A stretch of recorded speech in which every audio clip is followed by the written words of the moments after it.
हरिः ओम् श्री गुरुभ्यो नमः। हरिः ओम्। ॐ शन्नो मित्रशं वरुणः शन्नो भवत्वर्यमा शन्न इन्द्रो बृहस्पतिः शन्नो विष्णुरुक्रमः। नमो ब्रह्मणे नमस्ते वायो त्वमेव प्रत्यक्षं ब्रह्मासि त्वमेव प्रत्यक्षं ब्रह्म वदिष्यामि ऋतं वदिष्यामि सत्यं वदिष्यामि तन्मामवतु तद्भक्तारमवतु अवतु माम् अवतु भक्तारम्। ॐ शान्ति शान्ति शान्तिः। ॐ सहनावतु सहनौ भुनक्तु सह वीर्यं करवावहै तेजस्विनावधीतमस्तु मा विद्विषावहै। ॐ शान्ति शान्ति शान्तिः। सदाशिवसमारम्भाम् शङ्कराचार्यमध्यमाम् अस्मदाचार्यपर्यन्ताम् वन्दे गुरुपरम्पराम्। श्रुतिस्मृतिपुराणानाम् आलयम् करुणालयम् नमामि भगवत्पादम् शङ्करम् लोकशङ्करम्। शङ्करम् शङ्कराचार्यम् केशवम् बादरायणम् सूत्रभाष्यकृतौ वन्दे भगवन्तौ पुनः पुनः। ईश्वरो गुरुरात्मेति मूर्तिभेदविभागिने व्योमवद्व्याप्तदेहाय दक्षिणामूर्तये नमः। निधये सर्वविद्यानां विशदे भवरोगिणां गुरवे सर्वलोकानां दक्षिणामूर्तये नमः। ॐ नमः प्रणवार्थाय शुद्धज्ञानैकमूर्तये निर्मलाय प्रशान्ताय दक्षिणामूर्तये नमः। तपोभिः क्षीणपापानां शान्तानां वीतरागिणां मुमुक्षूणां हितैषूयम् आत्मबोधो विधीयते। श्लोक नंबर 9। श्लोक नंबर 10। ज्ञानोपाधिवशादेव 11 नंबर। ज्ञानोपाधिवशादेव जातिनामाश्रमादयः आत्मन्यारोपितास्तो ये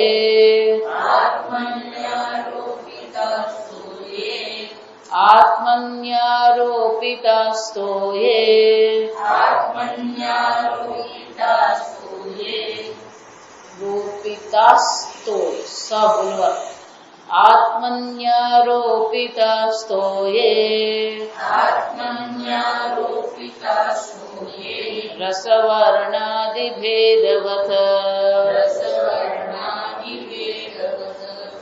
पञ्चीकृतमहाभूत सम्भवं कर्म संचितम्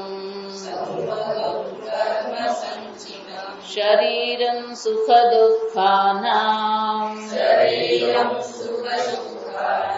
भोगायतनमुच्यते। પંચ પ્રાણ મનો બુદ્ધિ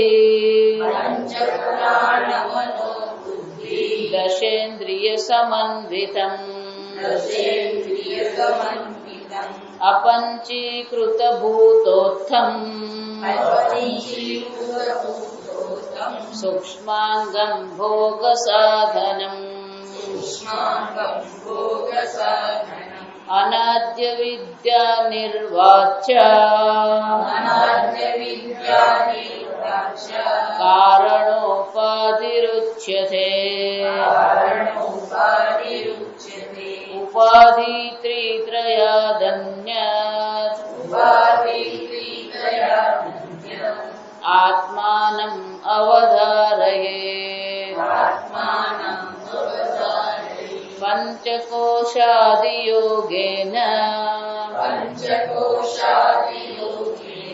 तत्तन्मय इव स्थितः शुद्धात्मा नीलवस्त्रादि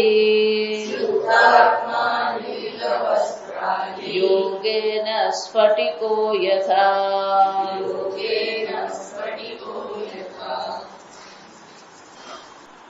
नानोपाधि वशादेव जाति नाम आश्रमादयः તમારી પોતાની જે પણ કઈ ઓળખાણ છે આ બધી ઓળખાણ કઈ દ્રષ્ટિએ છે?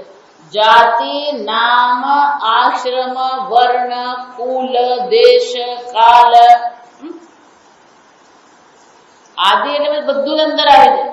જાતિ, ગુણ, ક્રિયા, સંબંધ, વર્ણ, આશ્રમ, કુળ, આ બધાથી જ આપણી ઓળખાણ છે. પણ આ જેટલી પણ ઓળખાણ છે એ બધી ઓળખાણ કઈ દ્રષ્ટિએ છે? નાનોપાધિ વશાદેવ. નાના એટલે વિવિધ, નાના એટલે વિવિધ. આ વિવિધ ઉપાધિની દ્રષ્ટિએ જ આ બધા તમારા નામ છે. એનો અર્થ શું થયો? આ તમારી જે ઓળખાણ છે એ સાપેક્ષિક છે. ઓળખાણ કેવી છે? સાપેક્ષિક. બધી સાપેક્ષિક છે. એટલે આપણી બુદ્ધિ પણ શામાં ભટકી રહે? આ સાપેક્ષમાં જ ભટકતી રહે છે. આશ્રમમાં જઈએ ને પછી ત્યાં આ જ કરતા હોઈએ. પેલો આશ્રમમાં 2 દિવસ ડાયો થઈને રહે, પેલો 3જો દિવસ થાય ને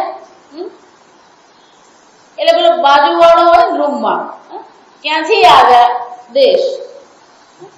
રિટાયર થઈ ગયા? કાર. ઉંમર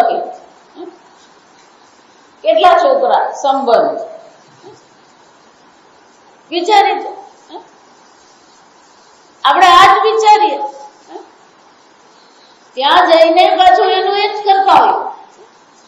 આમ સાપેક્ષિક જગતમાં રહેવાની આપણને આદત પડી ગઈ છે. એટલે શંકરાચાર્ય શું કહે છે? આત્મની આરોપિતા. આ બધી વસ્તુ આત્મા પર શું છે? આરોપિત છે. આમાંની કોઈ વસ્તુ આત્મામાં છે જ નહીં. આત્માની કોઈ જાતિ નથી. સમજો, જાતિ કોને કહેવાય? આકૃતિ ગ્રહણાત જાતિ. આકૃતિ ગ્રહણાત એટલે શું છે? એક વિશેષ આકારને આધારે તમે નક્કી કરો. અને નાના બાળકો હોય એને આપણે પહેલા પેલું રેખાંકન શીખવીએ. આમ રેખાંકન કરીએ એને ખબર પડી જાય આ ઉંદર મામા. બીજું રેખાંકન કરીએ આ કાગડો. ખાલી રેખા જ છે, સમજો, આકાર આકૃતિ જ છે. બીજું પેલું રેખાંકન કરીએ હાથી. બીજું રેખાંકન કરીએ ઘોડો. આમ જાતિ એટલે આકાર પરથી નક્કી થાય. મનુષ્યમાં પણ એવું જ છે. શિયાળો આવે ને એટલે પેલા નેપાળી લોકો આવે, એના આકાર પરથી ખબર પડી જાય આ કોણ છે? આ નેપાળ. પેલો ચીન વાળા જો એના આકાર પરથી ખબર પડી જાય આ ચીનનો. વિચારે આકાર પરથી ખબર પડે. આ દક્ષિણનો. પેલો તામિલનાડુ નો હોય, કર્ણાટક નો હોય, કેરાલા નો હોય, મદ્રાસી, બધાને શું કહેવાય? મદ્રાસી. આમ જેને આપણે આકૃતિથી ગ્રહણ કરીએ એને જાતિ કહેવાય. કે આત્માની કોઈ જાતિ છે ખરી? આત્માનો કોઈ આકાર છે ખરો? આત્મા સર્વવ્યાપી છે. સર્વવ્યાપીનો આકાર હોય નહીં, અને જો આકાર નથી તો જાતિ પણ શક્ય છે જ નહીં. સર્વવ્યાપી આત્માની જાતિ ન હોય. ગુણ, આત્માના કોઈ ગુણ છે? અનાદિત્વાદ નિર્ગુણત્વાદ. આત્મા કેવો છે? નિર્ગુણ છે. કોઈ દેશ આત્મા માટે છે? એક દેશમાં આત્મા નથી, એક કાળમાં આત્મા છે. અજો નિત્ય શાશ્વતોયમ પુરાણ. આત્માનો કોઈ દેશ અને કાળ નથી, એટલે જ આત્માનો આઈડેન્ટિટી કાર્ડ નહીં વાત સમજ.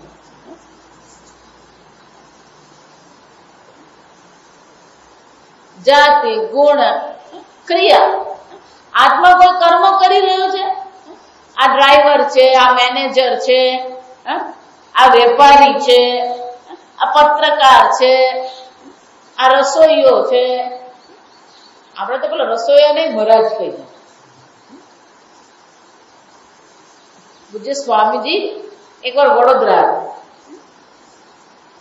તે વખત તો સ્વામીજીનું સ્વાસ્થ્ય બહુ સરસ, એટલે સાંજે પણ પ્રવચન પછી યજમાનને ત્યાં હોય, અને યજમાને બધા સ્વામીજી સાથે જે આવે, સ્વામીજી જે પણ શહેરમાં જાય ને, એમની પહેલી વર્ષોથી આ કન્ડિશન કે મારી સાથે જે પણ કોઈ આવે ને એ બધાની રહેવાની ખાવાની વ્યવસ્થા તમારે કરવાની, તો હું તમારા પ્રવચનમાં આવું.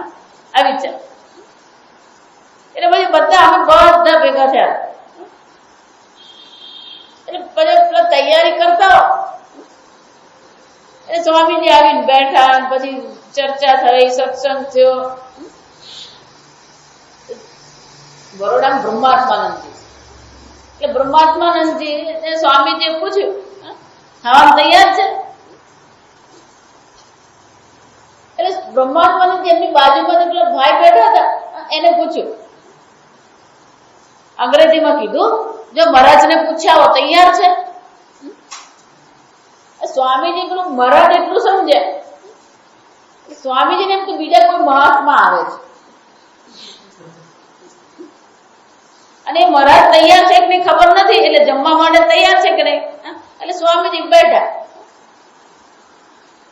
સ્વામીજી શું કરી, પેલા મહારાજ આવે, પછી મહારાજનું સ્વાગત કરીએ, પછી જમવાનું થાય. એટલે સ્વામીજીએ ભજન શરૂ કર્યું. ભજન શરૂ કર્યું એટલે બ્રહ્માત્માનંદજીને આશ્ચર્ય થયું કે સ્વામીજી જમ્યા પહેલા ભજન ક્યાં ચાલુ કરી દીધા. સામાન્ય શું કરે, બધા ભોજન કરેલી પછી બેસીને ભજન કીર્તન કરાવે સ્વામી. એટલે તો બ્રહ્માત્માનંદજી કેમ આ ભજન શરૂ કરી દીધું? એટલા પેલો સમાચાર આવી કે ભોજન તૈયાર છે, એટલે બ્રહ્માત્માજી ઊંચા નીચા થાય, ભોજન તૈયાર, પણ સ્વામીજી ભજન દોડાવે. ભજન પૂરું થયું, વચ્ચેથી અટકાવવાનું નહીં હોય. મહારાજ શરૂ કર્યું પછી શું કરવાનું? એ પૂરું થયું, સ્વામીજી ભોજન તૈયાર, वो महाराज आ गए?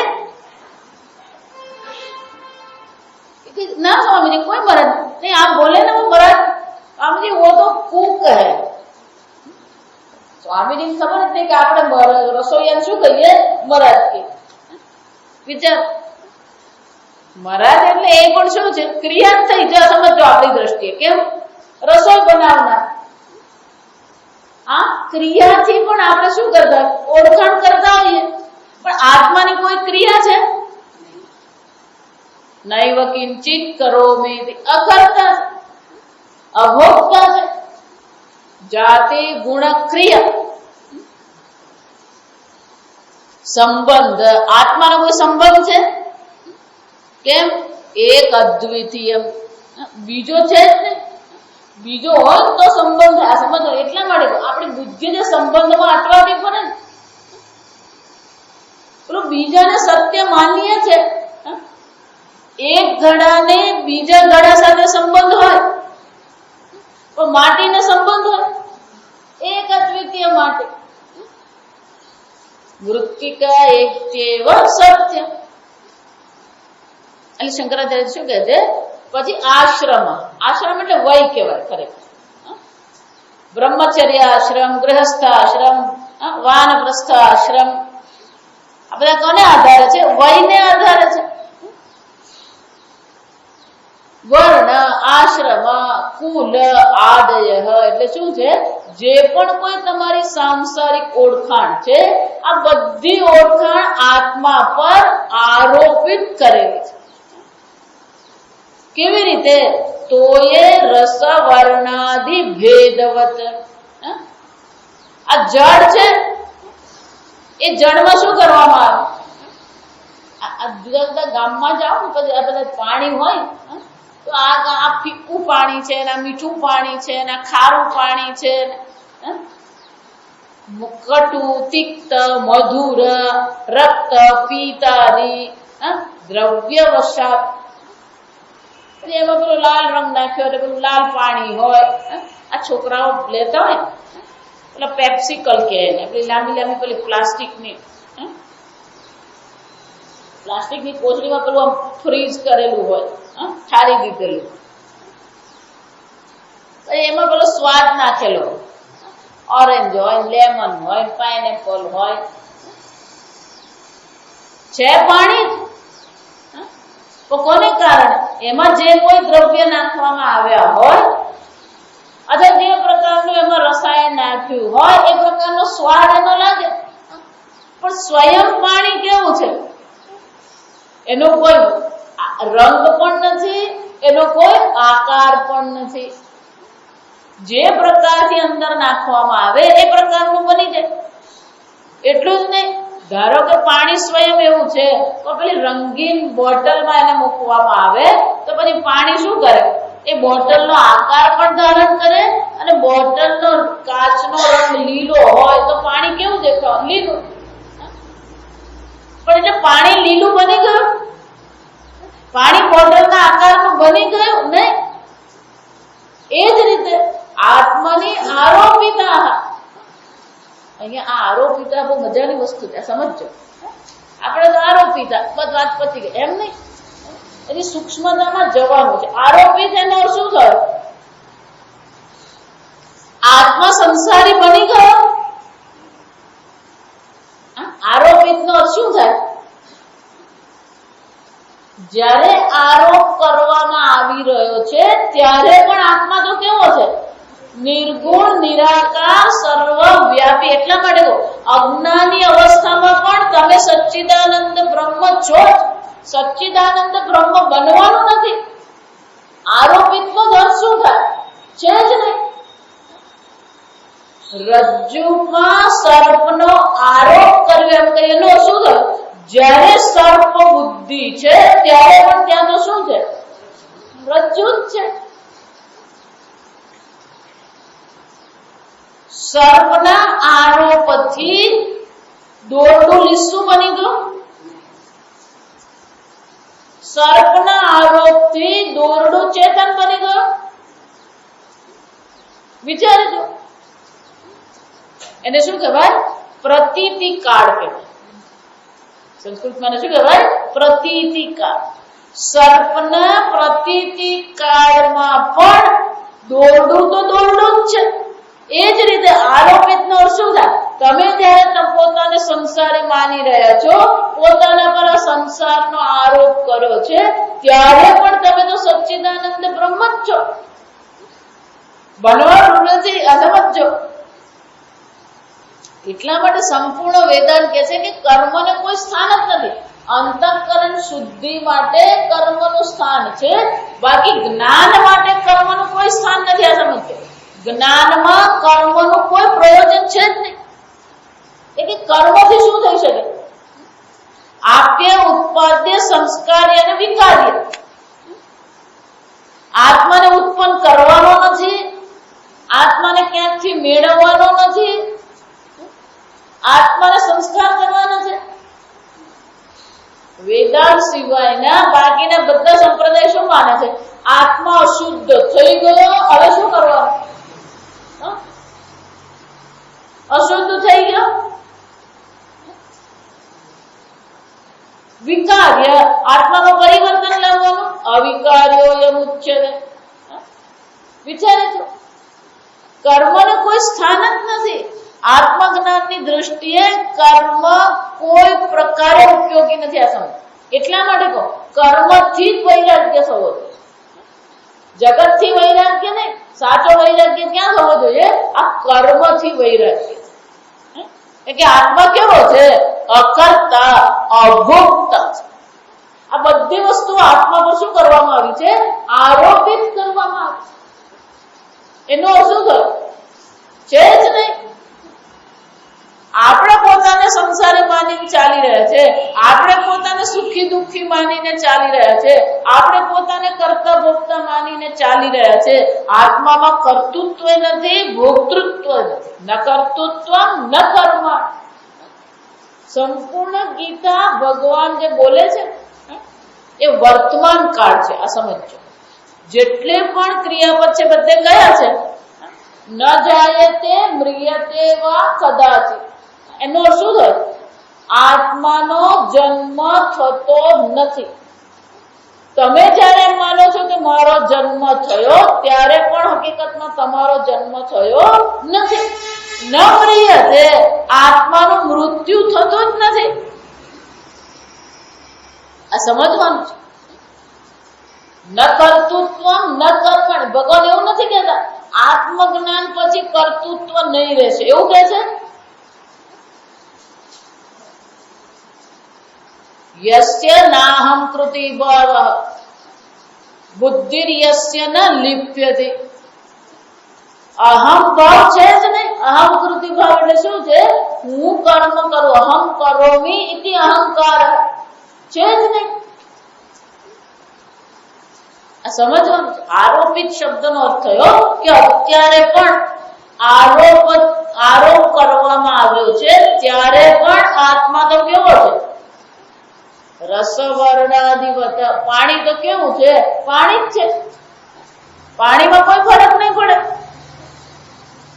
બોટલને કારણે પાણી રંગીન દેખાય છે ને? આ સમજવા. અને એટલા માટે શંકરાચાર્યજી કહે છે આ બધું આત્મા પર આરોપિત કરે. એટલે શું શું આરોપિત કર્યું છે? હવે પછીના 5 શ્લોકમાં શંકરાચાર્ય જે આપણને દર્શાવે છે કઈ કઈ વસ્તુ આપણે આત્મા પર આરોપિત કરે. શંકરાચાર્યજી મૂળ વસ્તુ જ પકડે છે. આ સમજ. પછી બાકીની બધી વસ્તુ સમજી લેવાની.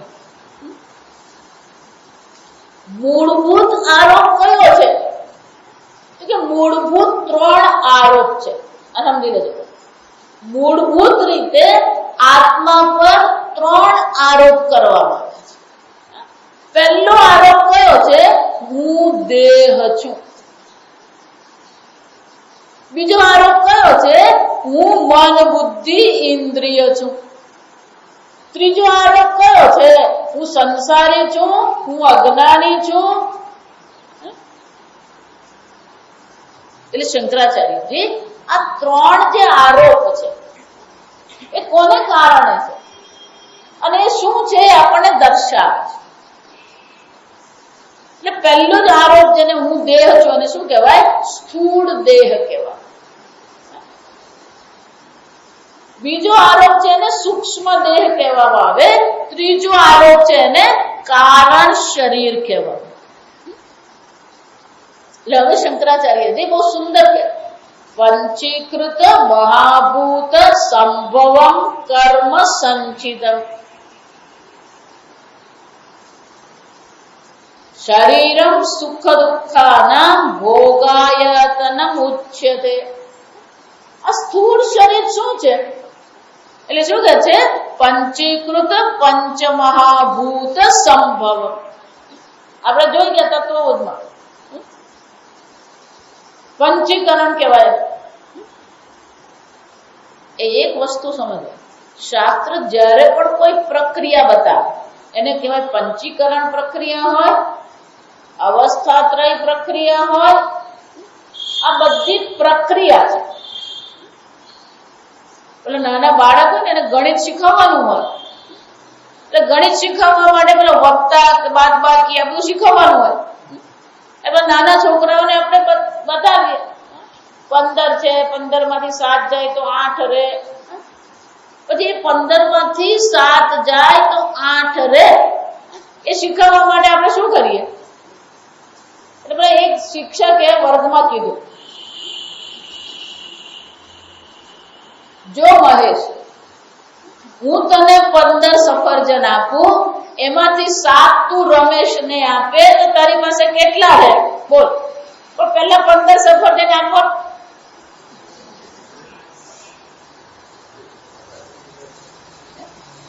સફરજન આપવાના છે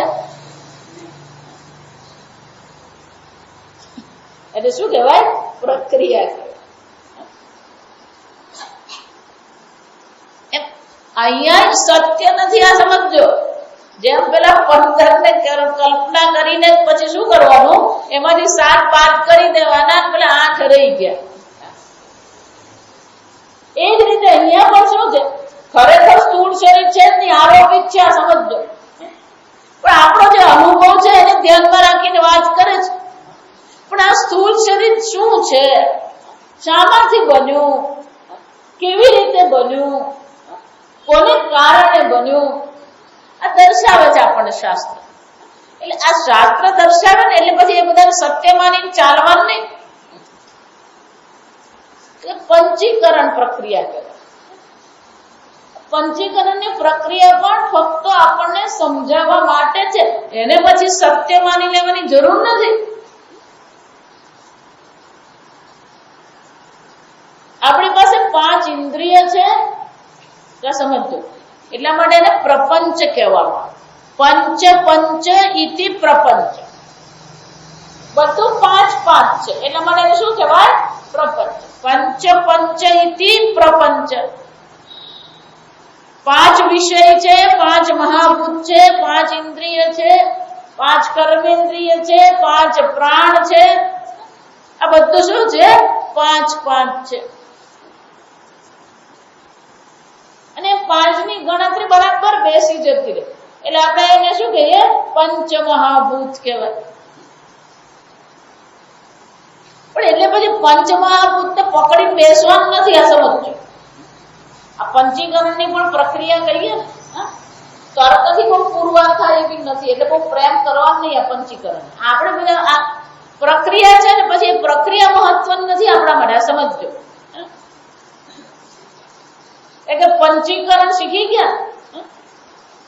દરેક પંચ મહાભૂત નો અડધો ભાગ રાખવાનો, તો બધો લઈ અર્ધ ભાગ, બાકીના અડધા છે તેના 4 ભાગ કરવાના, અને એ 4 ભાગ શું થાય? બાકીના પંચ મહાભૂત સાથે જોડાઈ જાય. અને અડધો ભાગ આકાશનો છે, એટલે આકાશનું પ્રાધાન્ય હોવાથી એને શું કહેવામાં આવે? સ્થૂળ આકાશ કહેવામાં આવે.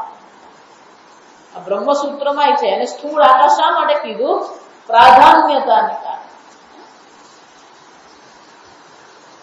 આ પહેલું કીધું ને મેં, એમાં તર્ક વિરોધ છે કે આકાશને અડધું કરાય, આકાશના 4 ભાગ થાય. સમજાય ગયું?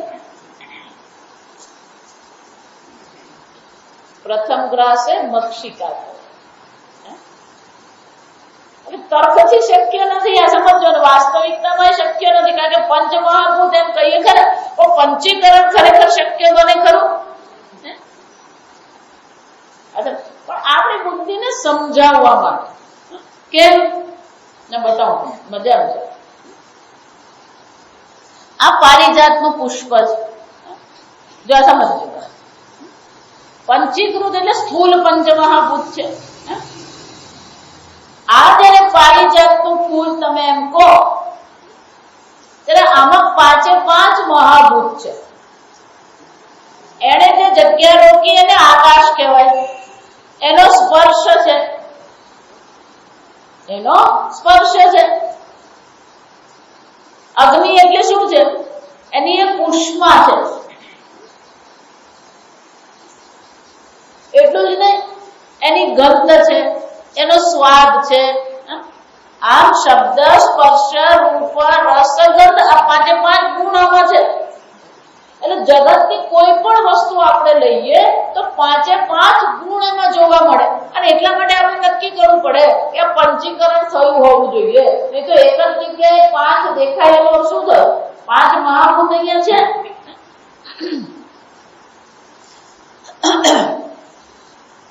આ આકાશનો ગુણ પણ શબ્દ જે કહીએ ને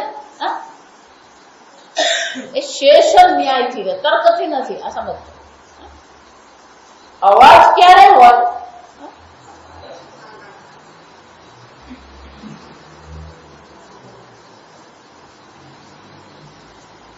વેક્યુમ હોય તો અવાજ હોય? શૂન્ય અવકાશ હોય એમાં અવાજ હોય? નહીં હોય. શાની જરૂર પડે? વાયુની જરૂર પડે. કારણ કે ધ્વનિ શું થાય? એ વાયુને સ્પંદિત કરે. તો શબ્દ વાયુનો ગુણ કે આકાશનો ગુણ? સમજાય છે? શેષ ન્યાયથી છે. પૃથ્વીનો ગુણ ગંધ છે એ પાકું. પાણીનો ગુણ સ્વાદ છે. કેમ? પાણી સ્વયં અસ્વાદ છે, પણ પાણી વિના કોઈ પણ સ્વાદ શક્ય નથી. એટલા માટે પાણીનો ગુણ સ્વાદ કહેવાય. સ્વાદનું કારણ છે પાણી. સમજ. અગ્નિમાં રૂપ અને રંગ છે, સ્વીકારી લીધું. વાયુનો સ્પર્શ છે એ પણ પાકું છે. એટલે બાકી બે રહી ગયા. શબ્દ બાકી રહી ગયો ને આકાશ બાકી રહી ગયું. એટલે પેલું શું કરી દીધું? આપણે ગુજરાતી મેળ પાડી દીધો કહેવાય. શું કહેવાય? આ મેળ પાડેલું જ છે. સમજો. હકીકતમાં શક્ય નથી. શેષ ન્યાય કહેવાય. શાસ્ત્રમાં પણ શું કહેવાય? શેષ ન્યાયથી આકાશનો ગુણ આપણે શબ્દ થઈ ગયો. સમજવા. એટલે પંચીકરણને બહુ ગંભીરતાથી લેવાની જરૂર નથી, ફક્ત આપણી સમજ માટે. બીજું, દરેક જે મહાભૂત જ્યારે સૂક્ષ્મ અવસ્થામાં હોય, એ સૂક્ષ્મ અવસ્થામાં દરેક પંચમહાભૂત સર્વવ્યાપી છે. સૂક્ષ્મ અવસ્થામાં તન્માત્રા કહેવાય. તન્માત્રા સર્વવ્યાપી છે. અગ્નિ સર્વવ્યાપી છે, આકાશ સર્વવ્યાપી છે, વાયુ સર્વવ્યાપી છે, અગ્નિ સર્વવ્યાપી છે, જળ સર્વવ્યાપી છે, અને પૃથ્વી પણ શું છે? સર્વવ્યાપી છે. આ સમજવાનું. તન્માત્રામાં કોઈ મર્યાદા નથી.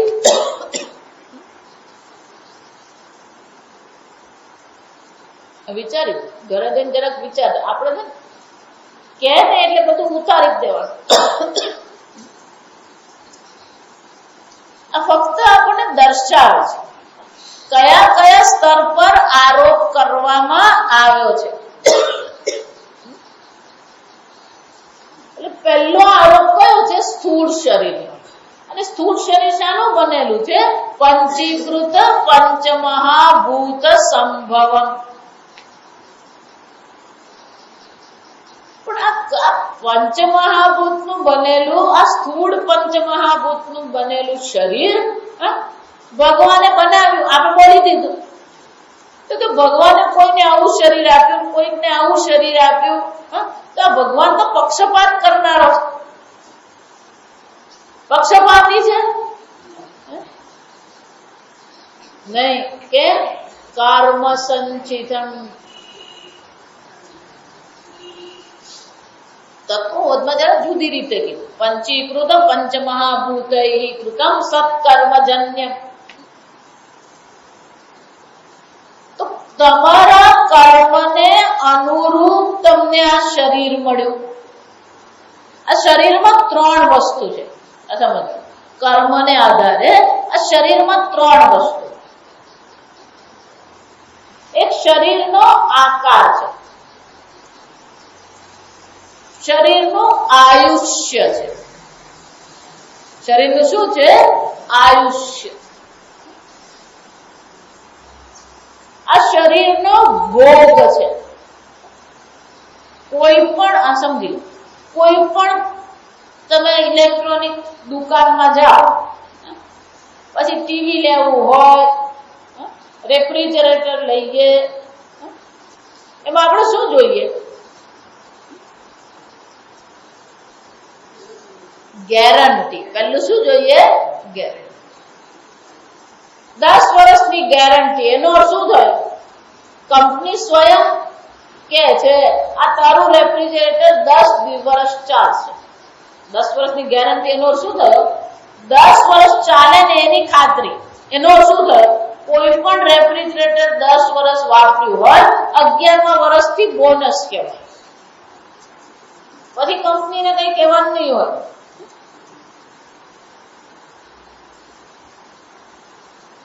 એની ગેરંટી. પછી કેપેસિટી જોઈએ. 120 લીટરનું, 250 લીટરનું જોઈએ રેફ્રિજરેટર. સામર્થ્ય કહેવાય. એનું આયુષ્ય છે, એનું સામર્થ્ય છે. સામર્થ્ય એટલે કે કેટલો ભોગ કરી શકે. સમજો, આ શરીરને ભોગની પણ શું છે? મર્યાદા છે.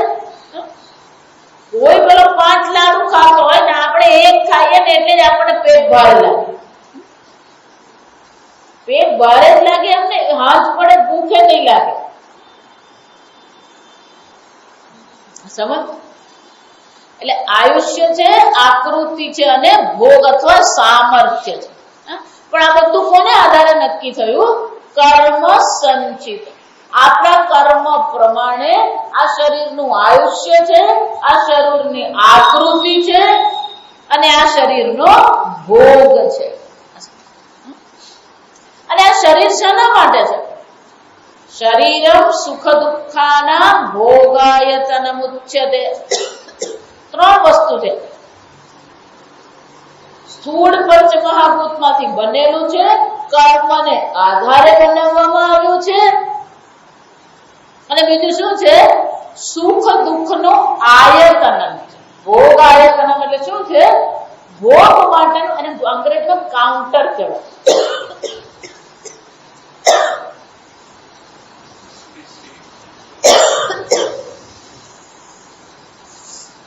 બેંકમાં જાઓ તો બેંકમાં પેલા જુદા જુદા કાઉન્ટર. ચેક જમા કરાવવાનું એક હોય, પૈસા ઉપાડવાનું એક હોય, પૈસા જમા કરાવવાનું એક હોય,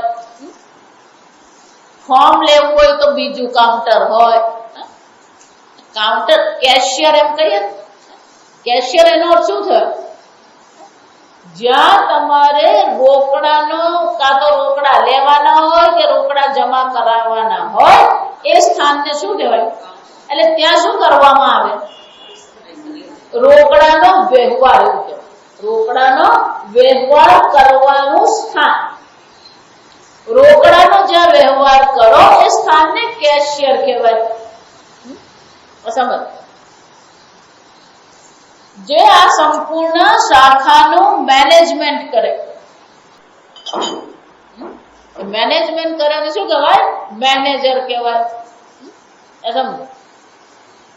એક સ્થાન હોય, એ સ્થાનમાં પછી એક કામ થતું હોય.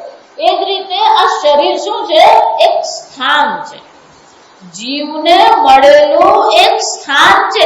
કેબિન આપણે કહીએ, કેશિયર ને જો તેની આખી કેબિન હોય. એમ આ જીવ છે, એ જીવને જે સુખ દુઃખનો અનુભવ કરવાનો છે, સુખ દુઃખનો ભોગ કરવાનો છે, એ ભોગ માટે શું છે? એને એક કેબિનની, એક સ્થાનની જરૂર પડે. ભગવાન એટલે એને પૂર કે છે. આ શરીર શું છે? એક નગરી છે જેમાં આ આત્મા રહે છે. એને આયતન કહેવાય, સ્થાન કહેવાય, કેબિન કહેવાય, કાઉન્ટર કહેવાય. પછી બીજું શરીર કયું છે? સૂક્ષ્મ શરીર છે. એટલે સૂક્ષ્મ શરીર કેવું છે? પંચ પ્રાણ. 5 પ્રાણ, મન, બુદ્ધિ, દશેન્દ્રિય. 10 ઇન્દ્રિય એટલે શું થાય? 5 કર્મેન્દ્રિય અને 5 જ્ઞાનેન્દ્રિય. સમન્વિતમ. આ બધા ભેગા થાય. 17 કલાભિ. આ 17 ભેગા થઈને જે બનાવે એને શું કહેવામાં આવે? સૂક્ષ્માંગમ. એ સૂક્ષ્મ શરીર છે. અપંચીકૃત ભૂતોત્થમ.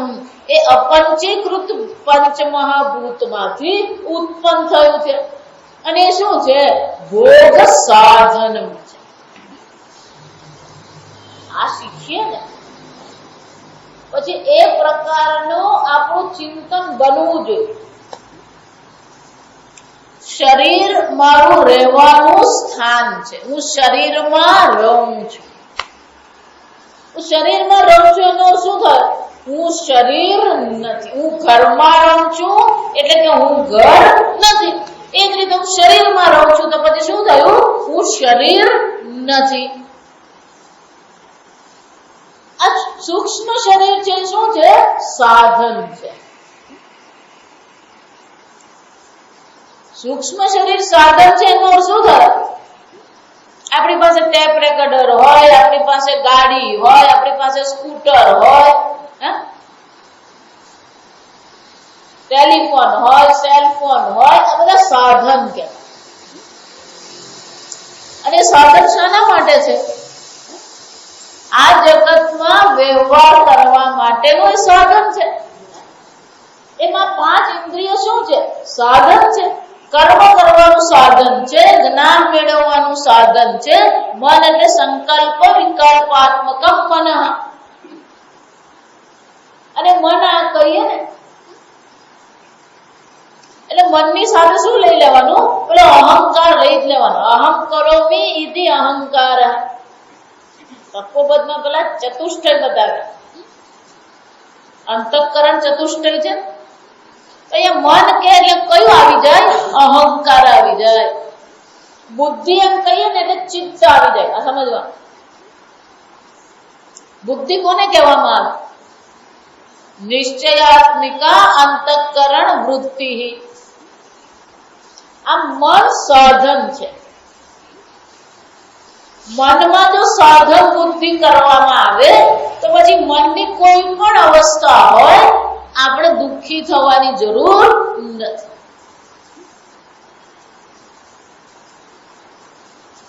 માતાજી આ સેલફોન જો બગડી જાય ને તો પેલા સેલફોન વાળાને પેલી કંપનીની દુકાનમાં જઈએ ને તો એ નવો સેલફોન આપે.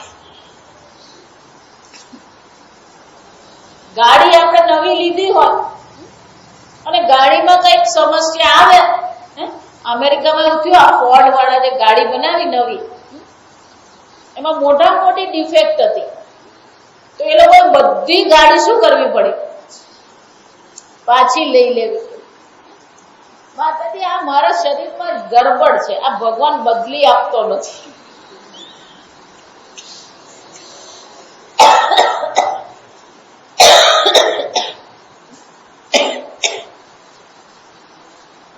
બદલી આપે. ભગવાન શું કે? એક વાર આપ્યું જ આપ્યું, મારી જવાબદારી. એમાં કોઈ ડિફેક્ટ છે, એમાં કોઈ દોષ છે, એમાં ગરબડ છે, બધું શું છે? તો ભગવાને ગરબડ મૂકી શું કામ? કર્મ સંચિત. કોને કારણે છે? મેં મૂકી નથી, આ તારા કર્મને લીધે છે.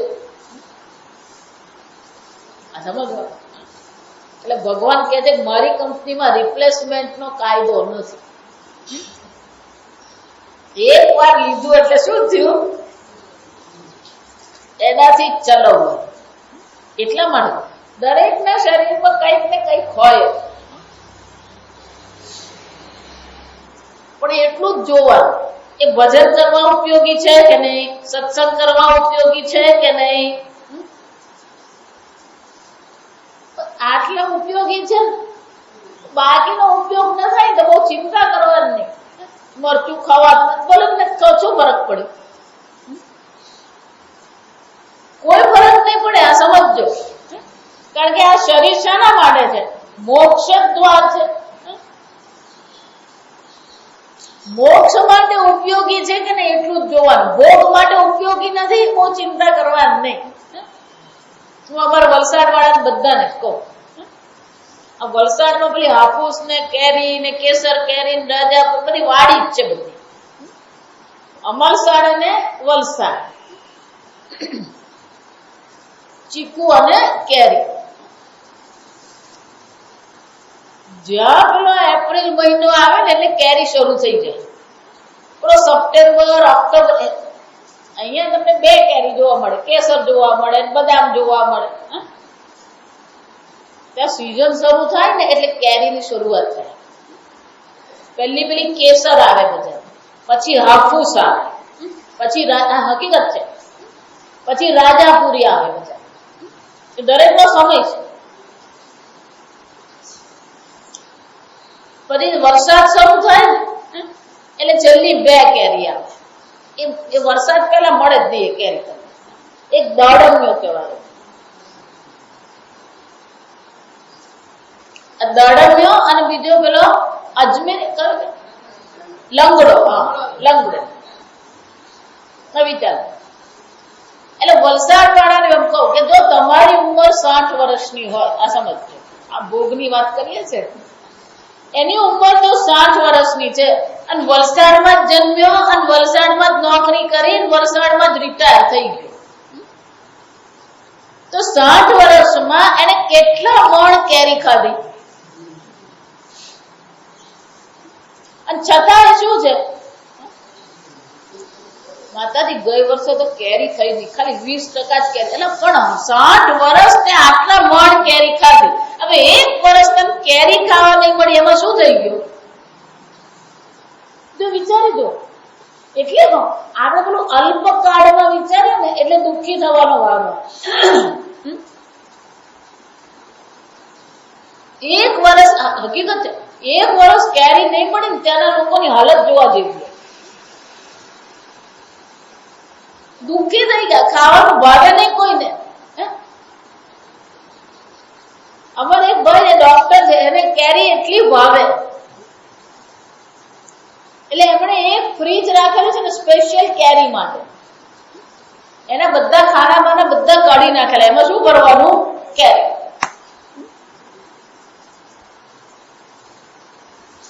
કેરી જાય ને પછી એ દુઃખી હોય, એનું વજન 4 કિલો ઉતરી જ જાય. કેરી જાય એટલે 4 કિલોનું વજન ઉતરી જ જાય. કેમ? આ કેરી વગર કઈ ભાવતું નથી. વિચાર, ભોગ આપણા જીવનનું પ્રયોજન છે નહીં? તો ભોગ સાધનમ શું કામ કીધું? ભોગ સાધનમ એટલે કે આ જગતમાં વ્યવહાર કરવા માટેનું સાધન છે. આ સમજો બરાબર. તમે સચ્ચિદાનંદ આત્મા છો. આ બહાર જગત છે. બહારના જગત સાથે સંપર્ક કરવા માટેનું આ સૂક્ષ્મ શરીર શું છે? સાધન છે. તમારી અને જગતની વચ્ચે કોણ છે? આ સૂક્ષ્મ શરીર છે. એટલું જ નહીં, જ્યાં સુધી આ જગત સૂક્ષ્મ શરીરમાં આરૂઢ થાય નહીં ત્યાં સુધી તમે એનો અનુભવ કરી શકો નહીં. આ પારિજાતનું પુષ્પ જે છે,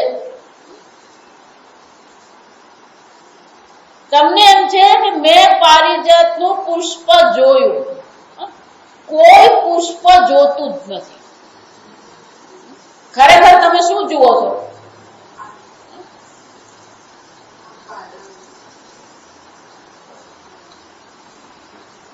તમે પુષ્પ, બીજો પ્રશ્ન પૂછો એટલે ખબર પડે. તમે પુષ્પ જુઓ છો કે પુષ્પાકાર વૃત્તિ જુઓ છો? પુષ્પ જોયું કે પુષ્પાકાર વૃત્તિ જોયું? પુષ્પ કોઈ જોતું જ નથી. આ સમજ. હકીકતમાં આ પુષ્પ તમે જોતા, હકીકતમાં મને તમે જોતા નથી, મને તમે સાંભળતા નથી. માતાજી આકારની વૃત્તિને તમે જુઓ છો, શબ્દાકાર વૃત્તિને તમે જુઓ છો. તમે એ ચૈતન્ય સ્વરૂપ આત્મા છે જે શબ્દાકાર વૃત્તિને પણ પ્રકાશિત કરે છે. એનો શું થયો? સીધે સીધું જગતનો અનુભવ શક્ય જ નથી. તમે એમ માનો છો આ બહાર જોયું, પણ જોયું ક્યાં? આ પુષ્પ બહાર જોયું? સમજે?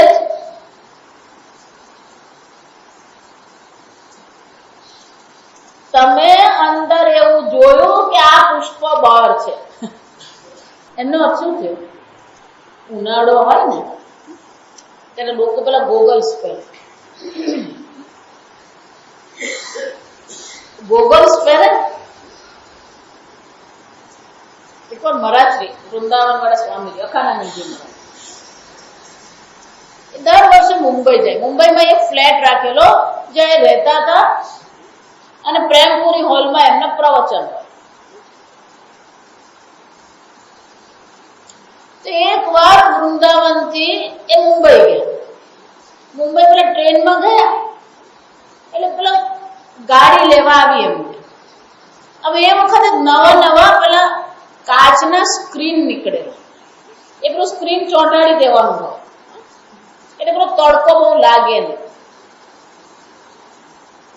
એટલે પેલા ભાઈ પેલો સ્ક્રીન લગાવેલો એટલે પેલું ઝાંખા ભૂરા રંગ, વાદળી જેવા રંગનું લગાવે. પણ નિયમ પ્રમાણે આગલા સ્ક્રીન પર, આગલા કાચ પર તમારી સ્ક્રીન લગાવવાની, કારણ કે તમારે જોવાનું હોય રસ્તો.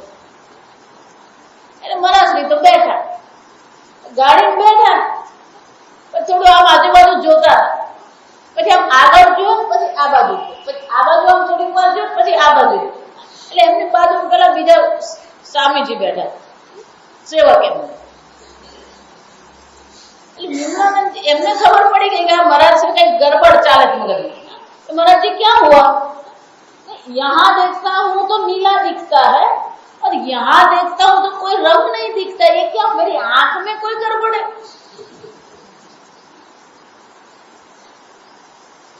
अरे बोले भाई तो ड्राइविंग करता था, सेठ के नहीं महाराज जी कोई तकलीफ नहीं है, वो कांच पर एक नीला रंग लगा दिया है तो इसलिए आपको धूप कम लगती है। ठीक है, मैंने सोचा मेरी आंख में कुछ हो गया।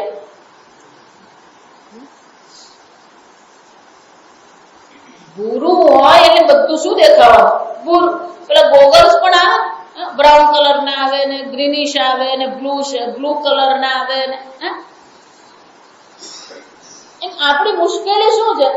આ ભોગ સાધન છે, પણ ભોગ સાધન અત્યારે શું થઈ ગયું? શાનાથી રંગાઈ ગયું? રાગ દ્વેષાદિ સંકુલ. આ જગત રાગ દ્વેષાદિ સંકુલ નથી, આ સમજો. જગતમાં કોઈ રાગ પણ નથી, જગતમાં કોઈ દ્વેષ નથી. આ બધા રાગ દ્વેષ થી આપણી બુદ્ધિ શું થઈ ગઈ છે? રંગાઈ ગઈ. અને દરેક વસ્તુ આપણે છે એવી શું છે જોઈ શકતા. આંખ તો તમને પારિજાત જ બતાવે, આ સમજો. આંખ તમને પારિજાત બતાવે, પણ આંખમાંથી મનમાં અને મનથી તમારા સુધી પહોંચતા સુધી શું થઈ જાય? માતાથી આ તો પેલા અમારે આ કોન્ટ્રાક્ટર જેવું થયું. કેમ? આ પેલો વચેટિયો હોય ને બધી ગડબડ કરી જાય. આ ધંધા કરવામાં હંમેશા કોણ ફાયદો લેતું હોય? શાક જે બિચારો ઉગાડતો હોય એને કશું મળતું નહીં હોય, અને તમારે વધારે ભરવા પડે. પેલો વચ્ચેનો એ શું કરી જાય? એમ અહીંયા બધી ગરબડ કરનાર કોણ છે? ભોગ સાધન. આ સમજ. તમારું સાધન જેટલું સ્વચ્છ, તમારું સાધન જેટલું નિર્મળ, એટલું તમારું જ્ઞાન સ્પષ્ટ. એટલે જ ભગવાને કીધું ત્રીજા અધ્યાયમાં, યથા ધૂમેના આવ્રિયતે વહ્નિઃ યથાદર્શો મલેન ચ યથા ગર્ભઃ ઉલ્બ્ય તથા જ્ઞાનમાવૃત્ય તિષ્ઠતિ. આ રાગ, આ કામ, એ કામમાંથી જન્મેલા રાગ દ્વેષ શું કરે છે? જ્ઞાનમ આવૃત્ય તિષ્ઠતિ. તમારી ઈચ્છાઓ, તમારા રાગ દ્વેષ શું કરે છે? આ તમારી બુદ્ધિને શું કરી દે? રંગીન બનાવી દે છે. એટલે જગત પણ પછી આપણને કેવું લાગે વિચાર એનો શું થયું આ જગત છે એવું આપણે જોતા હંમેશા જગત પર આપણે શું કરતા રહીએ આપણા રાગ દ્વેષનો આપણા કામ અને ક્રોધનો આરોપ કરીએ એનું દ્રષ્ટાંત કયું છે આજે આપણે બધી કથાઓ સાંભળે ને એમાં આ જ બધી વસ્તુ છે સમજો રામ ભગવાન વનવાસ પછી જયારે અયોધ્યા પાછા આવી ગયા પછી અયોધ્યા આવ્યા ને એટલે પછી દરેક જણ પોતાના અનુભવનું વર્ણન કરતા હોય કે ભગવાન અમે આમ કર્યું હતું પેલો વાંદરો આમ કે પછી આમ કે પછી સીતા માતાએ પેલા અશોક વાટિકાનું વર્ણન કરતા હતા પછી હનુમાનજીએ કીધું કે હા હું સીતા માતા પાસે ગયો પછી ત્યાં અશોક વાટિકાનું વર્ણન કરતા હનુમાનજીએ શું કીધું કે બધા ફૂલ લાલ રંગના એટલે તરત સીતા માતાએ કીધું કે ના હનુમાન એ લાલ નતા એ તો બધા શ્વેત રંગના હતા ના માં બધા લાલ હતા કેમ એને લાલ દેખાય એટલે રામજીએ કીધું હનુમાન એ બધા શ્વેત રંગના જ હતા પણ તારા મનમાં જે ક્રોધ હતો એ ક્રોધને કારણે આ બધા પુષ્પ તને કેવા દેખાયા લાલ દેખાયા એનો અર્થ શું થયો આ કામ ક્રોધ લોભ મોહ વિચારે આ જગત દુઃખનું કારણ નથી આ જગત પર આપણે શું કરીએ છીએ આપણા રાગ દ્વેષનો આરોપ કરીએ કેરી મને ભાવે એમ નહીં માનવાનું કેરી બધાને જ ભાવે એવા નંગ છે આ કેરી દીઠે ગમતી નહીં આપણને એમ થાય બધાને ફળ ભાવે દ્રાક્ષ ભાવે કેળ બધાને નહીં ભાવે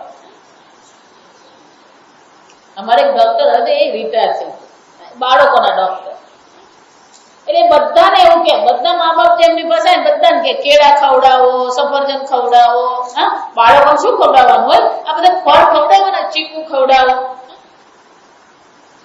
તો એક વાર મને કે હું આ બધાને સલાહ આપું પણ કે મારો છોકરો કશું ખાતો નથી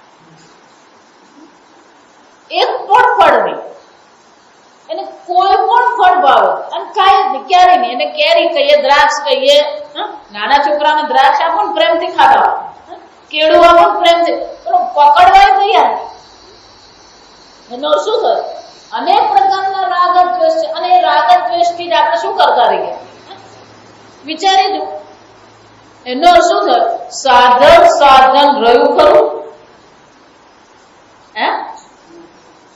સાધન રહેતું જ નથી આ સમજો એ સાધન રહે ને તો બહુ સારી વસ્તુ છે પણ અત્યારે સાધન ને બદલે કોણ બની ગયું છે સાધક બની ગયું તમે બની ગયા સમજો આરોપિત આત્મની આરોપિતા હું મન છું હું બુદ્ધિ છું અને આ રાગ દ્વેષ કોના છે મારા રાગ દ્વેષ છે આ સાધનમાં સાધન બુદ્ધિ થતી નથી એટલે શંકરાચાર્યએ કહેવું પડ્યું એને શું કહેવામાં આવે છે